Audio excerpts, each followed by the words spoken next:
Hola, buenos días. Hoy, como les decíamos ayer, vamos a ver el asunto de la muerte de Dios. Y digamos que esto tiene que ver con nuestros modos de entender la divinidad hoy en nuestro tiempo.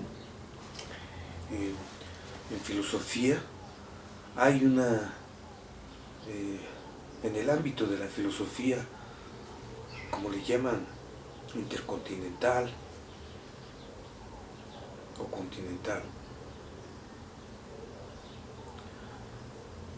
hay un debate o hay, digamos, un camino que se abrió a partir del pensar de Federico Nietzsche, pero digamos como considerado por Martin Heidegger y por muchos otros artistas.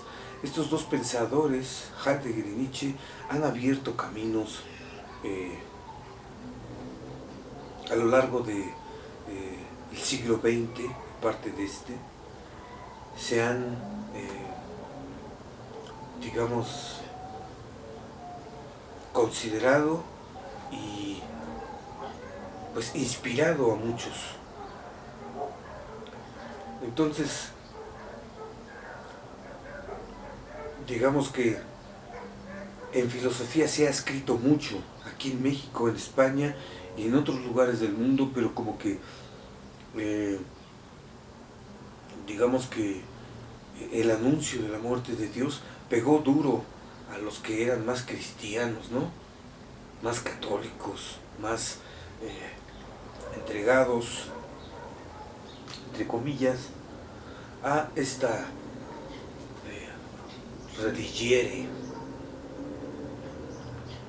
Y pues España es uno de ellos. Decía el filósofo, me parece que es rumano, Cioran,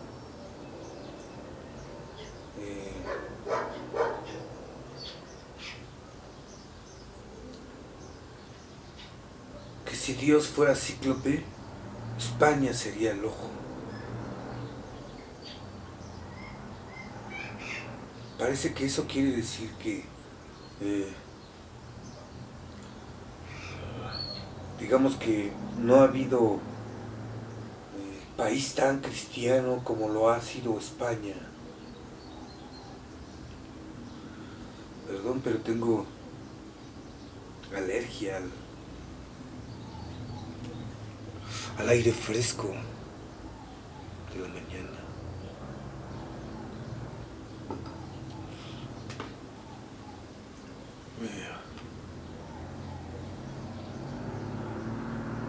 Entonces vamos a empezar con este asunto de la muerte de Dios.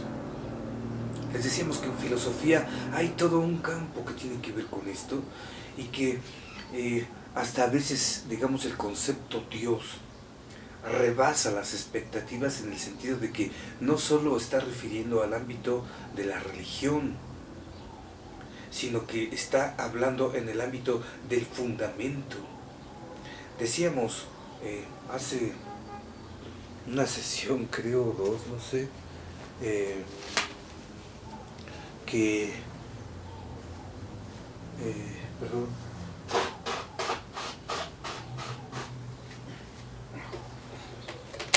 la muerte de Dios.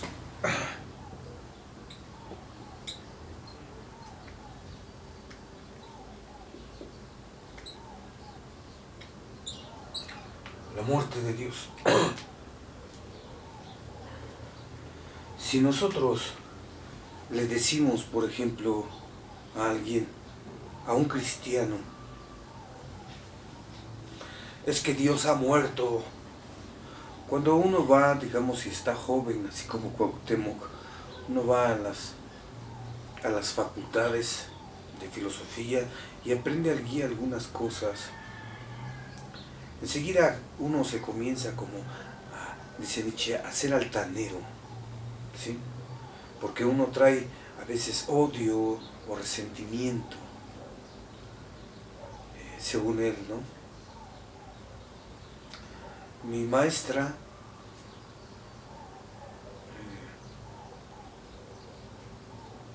Guillermina Rivera Gómez decía algo así como que en la licenciatura apenas estás, digamos, aprendiendo a leer. Son tus primeros pasos en filosofía, ¿sí?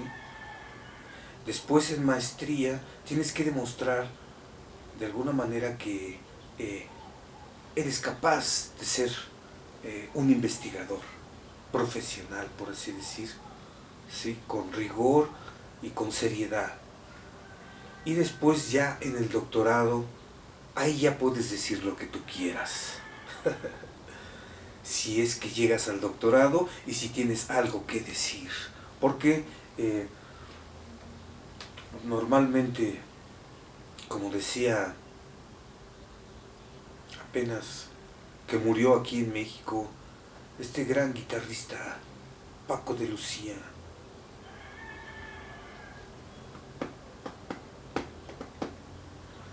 decía algo así como que los artistas mediocres son los que copian, los artistas pues grandes son los que roban. Ladrón de cantares, corazón mío. Bueno, eso se ha visto varios modos, pero como gran artista pues comprende y dice esas cosas a su manera y se inspira.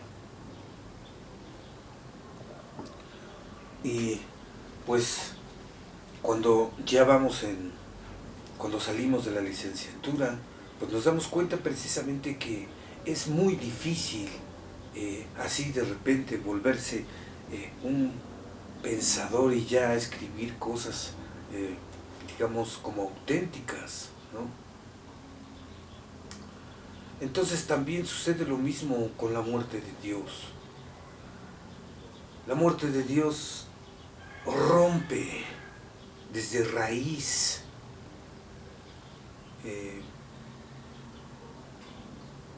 digamos, todo fundamento. No solo, digamos, el Dios del cristianismo, sino también cualquier verdad absoluta. La muerte de Dios es cualquier fundamento,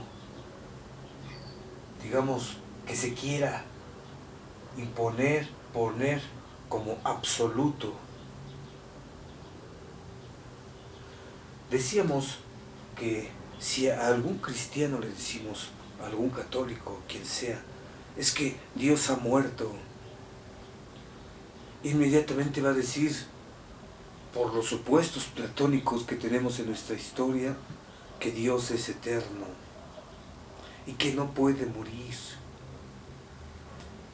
Pero como decíamos, a lo largo de la historia se le han dado, digamos, como ciertos caracteres a Dios, ¿no? Como es bueno, es bello y es verdadero.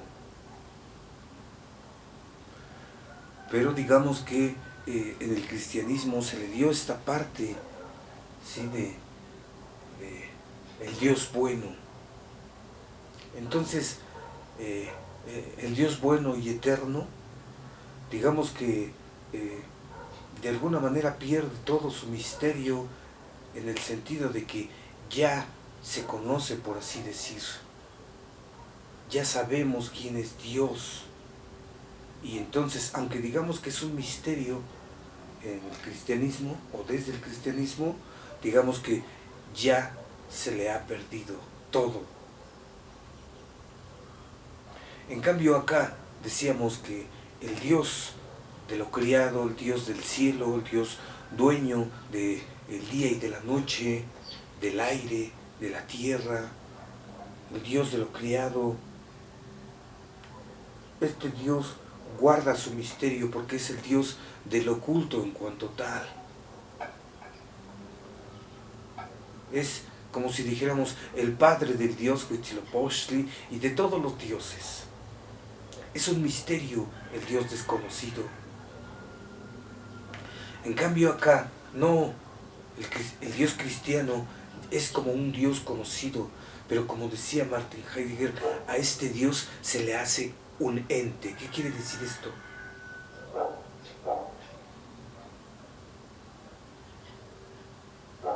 Que ya no se considera su carácter de misterio, sino que es el Dios del amor, es el Dios eterno, es el Dios creador de todas las cosas, de todo lo visible y lo invisible. Perdón. Y pues esa va a ser la respuesta del cristiano, ¿no? Dios ha muerto. No, no, Dios no puede morir. Y pues parece que en la antigüedad, aquí, en estos textos que hemos estado como siguiendo, perdón,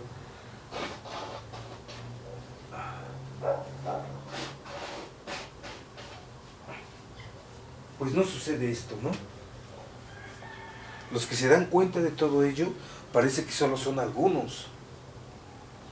Como decíamos, Cuauhtémoc pues, es muy joven y además también ya era parte de esta nobleza que se estaba torciendo, que se torció desde su interior cuando Moctezuma viola la ley cuarta, ¿recuerdan? Entonces, como parte de todo eso, digamos que la nobleza comienza a descomponerse. Y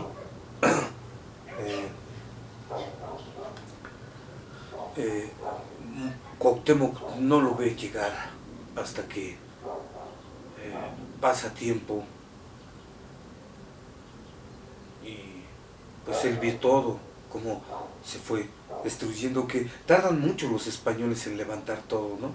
En hacer iglesias y en ir a todos los pueblos a cristianizarlos y cosas así. Pero ahora, ¿qué pasaría si se lo preguntáramos a un científico?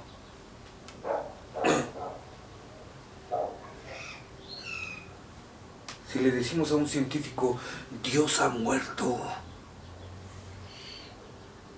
un científico diría, pero si Dios no existe, coño.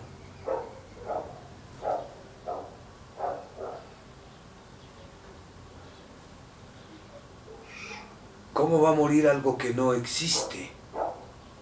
No tiene sentido lo que estás diciendo. Más o menos así lo quiso poner el filósofo Nietzsche en un texto pequeño de 2 páginas, página y media, en donde se pone, se configura, ¿no? La parábola del loco, por así decir. Y escribe más o menos esto, ¿no? De que un loco al que se le descubrió la muerte de Dios en la modernidad, recuerden que el padre de la modernidad se les llama así al filósofo Descartes, filósofo matemático y pues no sé qué más, pero este filósofo, digamos que puso como las bases, el fundamento de la modernidad, en donde se explica al mundo sin la necesidad del Dios cristiano. Entonces, hasta por ello fue perseguido, ¿no? Creo que se iba al lugar favorito de todos, que es Ámsterdam. Creo que hasta allá lo persiguieron, no sé. Pero el asunto es que digamos que entramos a la modernidad y entramos a otra, ¿qué se podría decir? ¿A otra era?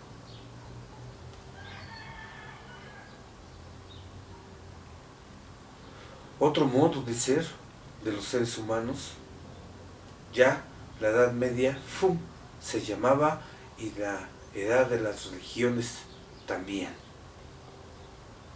Porque con la muerte de Dios no solo muere el Dios cristiano, sino todo aquello que pretenda ser fundamento universal.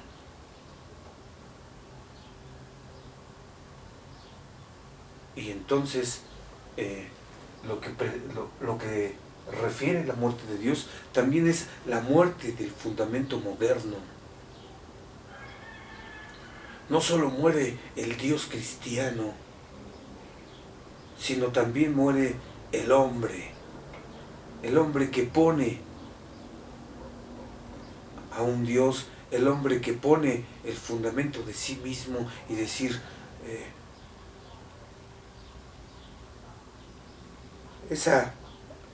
las explicaciones religiosas aquí no caben en la ciencia, ¿sí? Aquí vamos a pensar en serio, porque todo depende del hombre, aquí todo depende, ¿sí? Porque el hombre es el que inventa los dioses, el hombre es el que inventa y crea todo y descubre todo.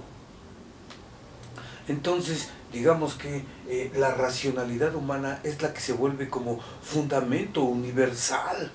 Primero fue el Dios, ¿no? El Dios único y eterno, universal. Todos los otros dioses no. Como si los occidentales hubiesen matado a todos los dioses del mundo. Y ponen el suyo como único y universal. Suyo entre comillas, porque recuerden que se lo apropian, ¿no? Es un Dios que les pertenecía a los judíos. Y entonces sucede que después, como que ya es una maña, ¿no? Esto de poner fundamentos. Entonces se pone a ese Dios como único y universal, y después ya se quita, y ahora se pone la voluntad humana, el cerebro, la conciencia, la racionalidad. Y entonces el hombre por sí mismo se comprende como un animal racional.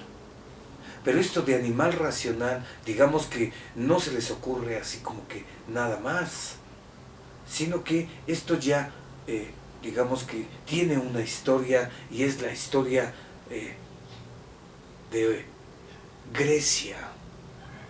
La cuna de Occidente es Grecia, la cuna de Europa es Grecia, la cuna de los españoles es Grecia.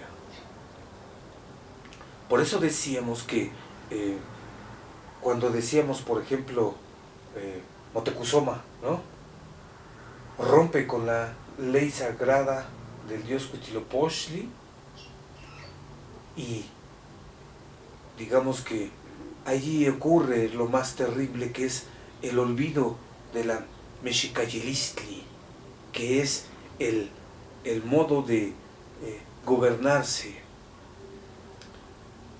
el modo de ser, digamos, el temple sagrado. Se olvida, y de ahí se deriva una cosa extraña, que es, ya lo explicamos, pero así como los mexicas olvidaron la Mexicayilistli, así los europeos olvidaron su ser, pero decíamos, los mexicas acababan de olvidar su ser en el gobierno de Moctezuma, y los españoles olvidaron su ser 2000 años antes. O sea, todavía ni existía ni España, ni Francia, ni todos esos países. Todavía no existían cuando ya habían olvidado su ser. Y decíamos aquí, el olvido del ser. Así llegaron los españoles, con un letrero aquí en la frente que decía, olvido del ser. ¿Recuerdan? Pues entonces, así como recordamos lo mejor de los mexicas en su esplendor, así tenemos que recordar lo mejor de los europeos, lo mejor de los españoles, pero lo mejor de los españoles no es España misma, no es el flamenco o sé, las piernas de cerdo, el jamón serrano, o el vino, que hay tantas cosas ricas en España, como las bellas mujeres de Madrid, inolvidables. Pero estamos hablando de la esencia. Decíamos que España, o la lengua, el español, es un derivado del latín, como muchas otras lenguas. Entonces, digamos que no es una lengua originaria. Ya ahí comenzamos. Entonces, digamos, España, para referir algo esencial, tiene que siempre irse a otros, así como el francés, dice Heidegger, ¿no? Tiene que irse a aquellos que han fundado, como por ejemplo los griegos. Los griegos son fundadores de toda esta época. Nos agriegamos. ¿Por qué? Porque todo este asunto de la episteme, la filosofía, la ciencia, la política, la medicina, no sé, o sea, todo lo que surgió en Grecia fue olvidado también en su momento, y después todo lo que pasó adelante de Grecia es un derivado que se va haciendo, pero ya no es originario. Entonces, para decirlo en pocas palabras, digamos que si nosotros somos hijos de Cortés y la Malinche, queramos o no queramos, tenemos que recordar lo esencial, ¿sí? Que por un lado decíamos que el temple de los mexicas tenochcas, el temple de los antiguos mexicanos, es el valor y la guerra. Y el temple, digamos, no podemos decir antiguos españoles, el temple de los occidentales, el temple de los griegos, como decíamos en un momento, era el pudor y la justicia. ¿Recuerdan que el dios Zeus, digamos que mandó templar a todos los hombres, al dios Hermes?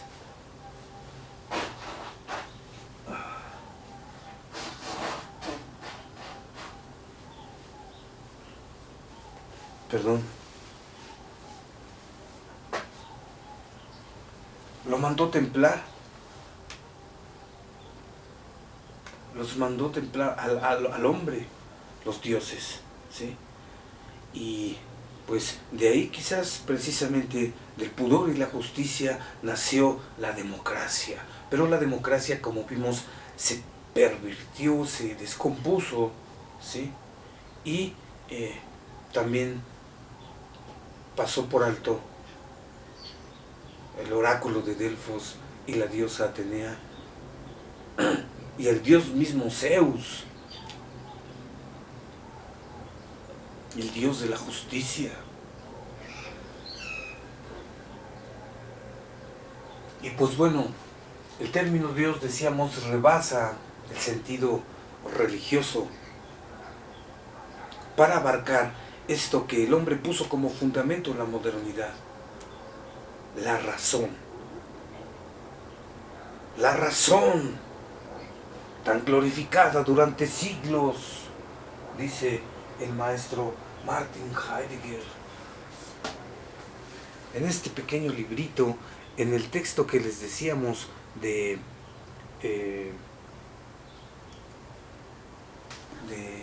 la muerte de Dios, a propósito, la muerte de Dios, al final de este pequeño ensayo, dice Martin Heidegger, filósofo alemán del siglo XX, murió en 1976 y nació el mismo año en que Nietzsche se volvió loco en 1889. Creo que en ese año también nació Hitler y Wittgenstein. Las estrellas juegan con el destino de los hombres, ¿verdad? Y luego dice,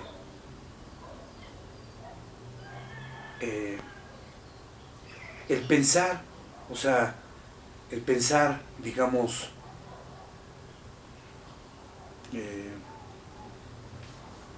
el pensar es el logos, el pensar es pensar el ser, dice Martin Heidegger, no es pensar el ente, o sea, todo lo que se mide, eso no es pensar. Pensar es pensar el ser, y al ser no lo puedes medir. El ser es lo inconmensurable. Entonces, les vamos a leer una frase que nos marcó de alguna manera y que creemos que puede dar luz a esto que estamos refiriendo como la muerte de Dios, pero también como la muerte de todo fundamento que se quiera poner como único y universal, ¿sí? Como diciendo, ya basta de estar poniendo cosas únicas y universales en el mundo, ¿sí?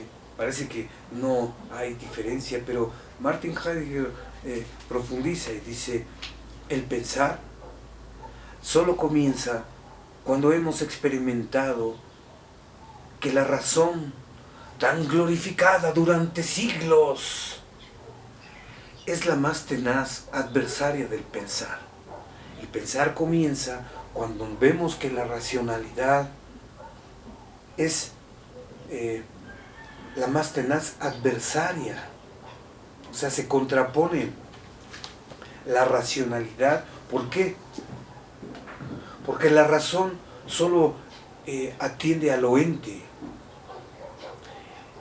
La razón gobierna con el señorío del ente todo aquello que se puede medir, todo aquello que se pueda comprobar, falsear, verificar, ¿qué más? Pues experimentar, la experiencia de los sentidos, por así decir, ¿no? Entonces, digamos, esta frase lo que nos está diciendo es que la razón fue glorificada durante siglos en Europa. O sea, primero fue este Dios único y verdadero y universal, ¿no? Y la razón fue tomando, digamos, como fuerza el logos, pero ya es un logos, digamos, derivado del logos originario de los griegos. Ya les habíamos presentado un pequeño libro de Martin Heidegger que se llama Heráclito, ¿recuerdan? En este libro se apunta, se refiere, se trabaja, y en otros textos, no solamente este, en otros textos también se trabaja, a ver si se alcanza a ver, Heráclito se llama. Entonces, pues, Heidegger nos piensa, reflexiona cómo esta razón, digamos, moderna, es un derivado del logos originario. Entonces, este logos derivado, que devino razón, racionalidad, como un derivado, digamos que se intenta poner como fundamento absoluto y universal y único del mundo. Entonces, hay por ejemplo, ahí, seguramente ha de estar en redes, pero está, no sé si la película se llama El debate de Valladolid, en donde se quiere demostrar que los indígenas de este lado creo que no eran seres humanos. Decíamos que pues fue bien loco esta historia de Occidente, en donde vieron a los africanos a los negros y dijeron, ah, estos no son seres humanos, o son casi humanos, como aquí, ¿no? Eso es lo que sostenían, como que no son seres humanos, como que no tienen alma, o tienen la mitad del alma, no sé, les recomiendo que lo vean.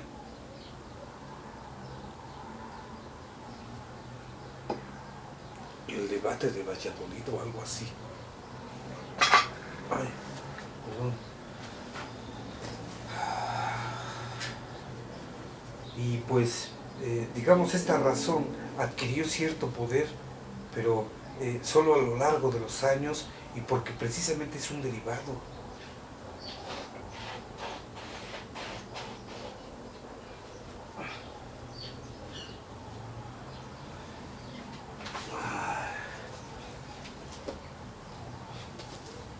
Entonces, decíamos que hasta, recuerdo, no sé qué autores eran, pero en filosofía se veía algo así como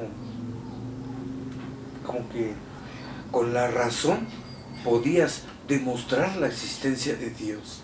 A ese grado llegaban los pensadores que glorificaban o iban glorificando la razón tan glorificada durante siglos.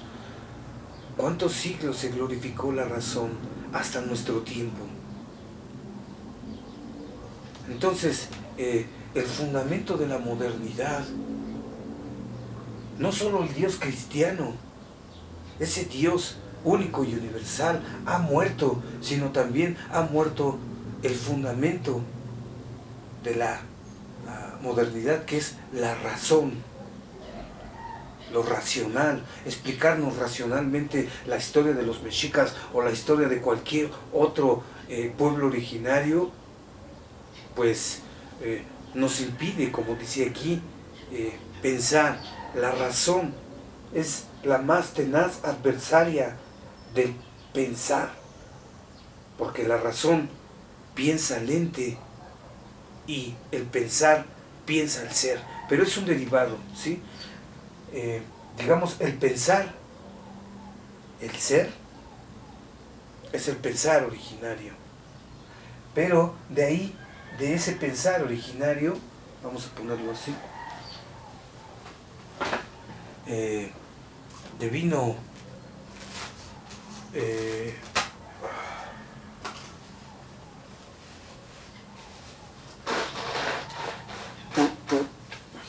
perdón, pensar el ser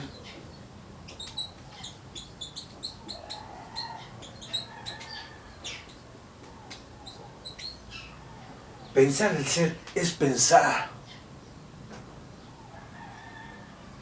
Dice Heidegger, es una frase famosa que, digamos que, de esas que les gusta decir a los hombres cínicos, de esas que, como decíamos de los mexicas, ¿no? Digamos que incitaban, les hacían sacar el cobre a los otros pueblos, y los otros pueblos como que se alocaban, por así decir. Digamos que te provocan. Son frases provocadoras, ¿sí? Y son muy fuertes. Por ejemplo, una es, con relación a esto,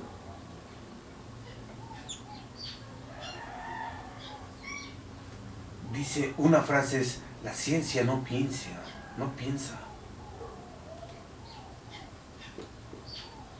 La ciencia no piensa. Esa es una. Y la otra es, los hombres más miserables de nuestra época son los científicos. Miseria. Vamos a ponerle nada más miseria. Los hombres más miserables de nuestra época son los científicos. Esto no quiere decir algo así como que odie a la ciencia o quiera provocar a la ciencia o quiera, ¿cómo se podrá decir? ser grosero con los científicos o algo así. No, sino que está refiriendo al asunto de que los científicos, como son aquellos que se dedican a estudiar lo ente, todo aquello que es medible, o que puede ser medible, digamos, han perdido todo halo de misterio. Los misterios de la ciencia siempre son misterios, ¿cómo se le podrán decir? Digamos, posibles o probables, porque, digamos, cualquier misterio que pueda tener la ciencia es cuestión de tiempo que se pueda solucionar. Para la ciencia, en pocas palabras, no hay misterios. Misterios que refieran al misterio en cuanto tal, al oculto en cuanto tal, no se considera, sino solo se consideran misterios que pueden ser resueltos. ¿Sí? ¿Se entiende la diferencia? Para los antiguos, pues, el misterio es el misterio, lo oculto es lo oculto.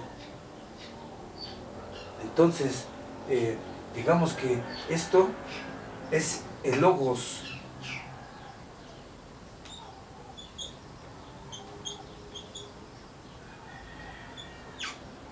¿Sí? Es pensar, el ser, es pensar.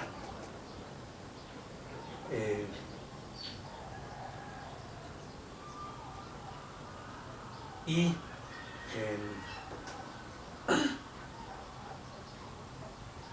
en la modernidad, digamos que pensar para la modernidad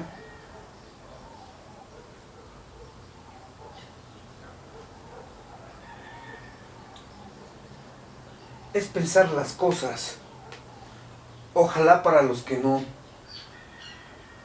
estén, digamos, familiarizados con el lenguaje filosófico, académico, técnico, ente es para referir cualquier cosa que puede ser, digamos, conocida, medida. Entonces, dice Heidegger, Dios, vamos a ponerlo para acá, es el sumo ente. Los hombres hicieron de Dios un ente, le quitaron todo su carácter de misterio y lo impusieron y dijeron, este Dios es el único y el universal, y es universal. ¿Sí? Entonces, el logos en la antigüedad es pensar el ser, el logos en la modernidad es pensar el ente. Entonces, digamos que este pensar el ente es la razón. La razón. Entonces, esto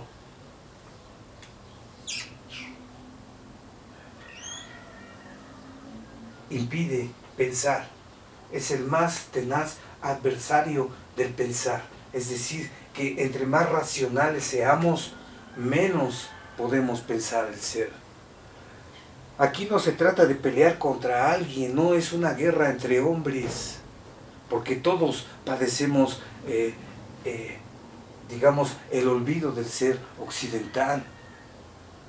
Todos, Occidente y los occidentalizados, padecemos, digamos, este derivado. ¿Sí? Entonces, lo que vamos a ver es que en la medida en que nosotros consideremos el ser y su misterio, el ser ya es un misterio que ser y nada, como dice Martin Heidegger, sean lo mismo. Este es un misterio. Ser y nada son lo mismo. Entonces, ojalá no nos hagamos bolas, no nos confundamos y veamos que este logos originario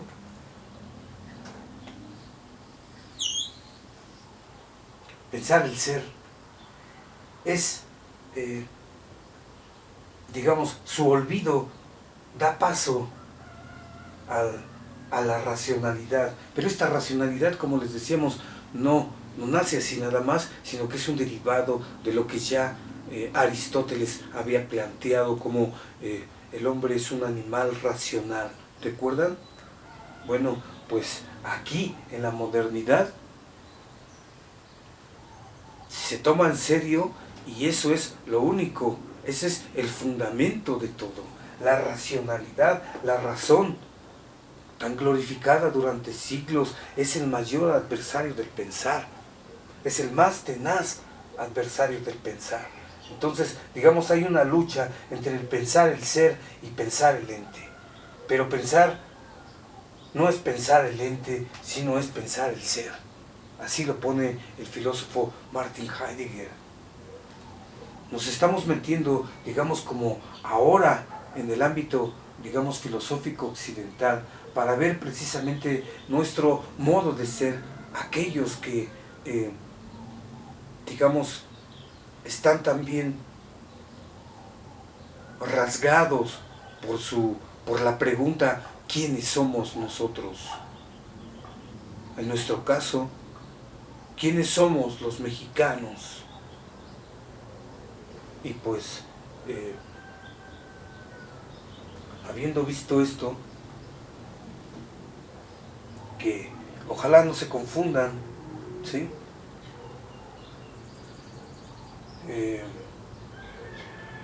La ciencia no piensa porque no se mueve en este ámbito.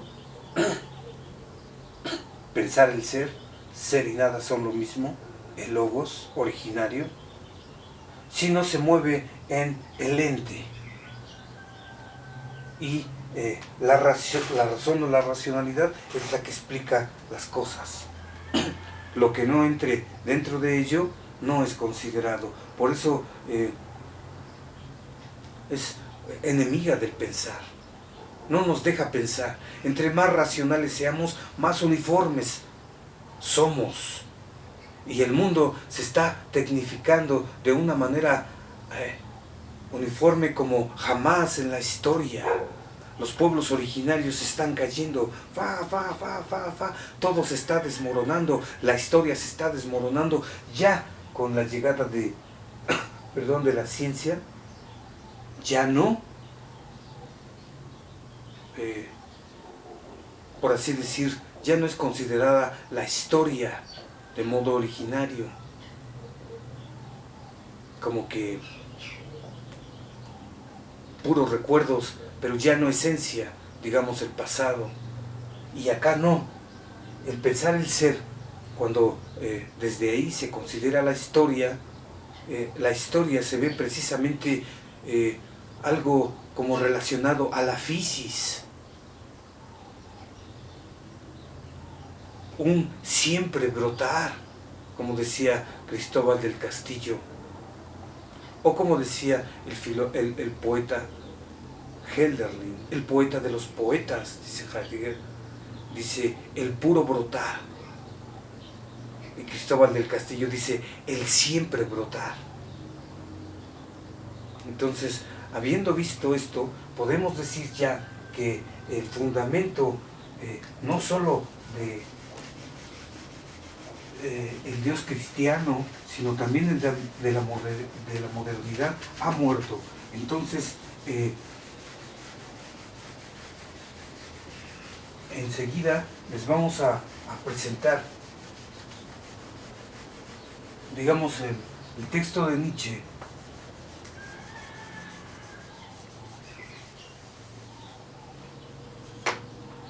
en donde nos habla de la muerte de Dios, pero digamos que en lugar de que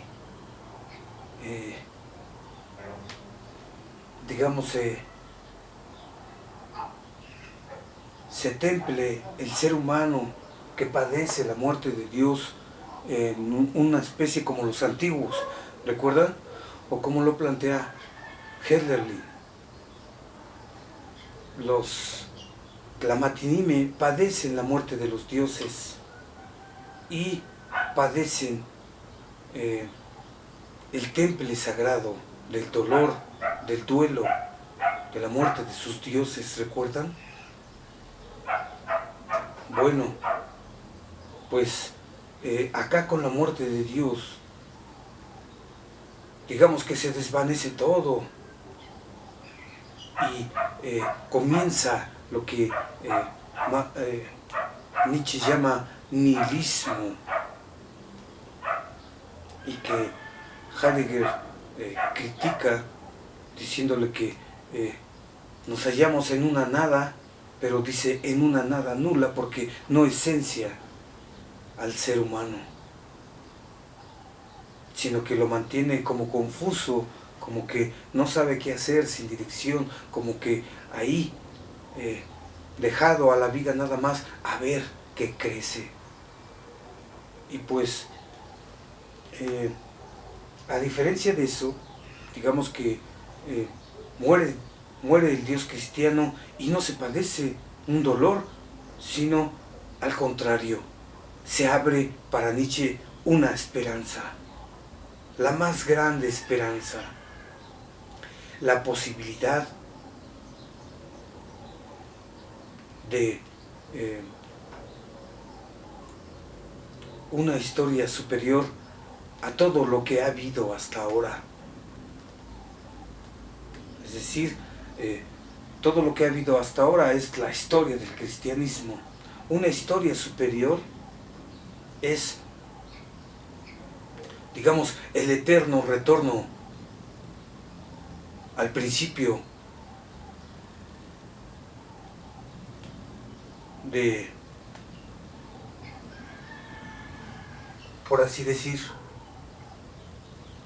todos los tiempos, al instante, les llama Nietzsche. Pero el instante, lo que marca, digamos que